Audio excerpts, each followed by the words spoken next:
está roto de ahí. Aparentemente, no sé, no tiene ninguna pieza rota ni nada, que sepamos. Y se sale.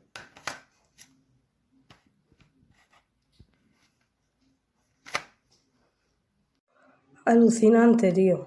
De la habitación de los nenes, un poco que he hecho, de la mía y un poco del salón. Y mira todo lo que hay. Increíble. Y aspira un montón, tía. Tengo que tener más fuerza yo que la aspiradora.